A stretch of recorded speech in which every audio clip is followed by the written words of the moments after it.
Psalm 24 uit die Afrikaans 53 vertaling. Die opskrif: Hef op julle hoofde, o poorte. 'n Psalm van Dawid.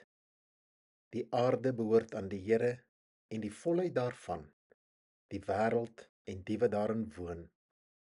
Want hy het dit gegrond op die see en dit vasgestel op die strome. Wie mag klim op die berg van die Here? En wie mag staan in sy heilige plek?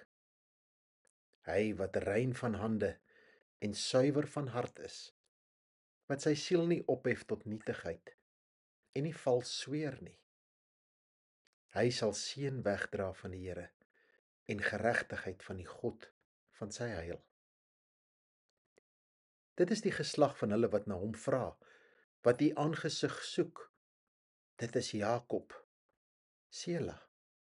Hef op julle hoofde, o poorte, ja, verhef julle ewige deure, dat die erekoning kan ingaan. Wie is tog die erekoning? Die Here, sterk en geweldig.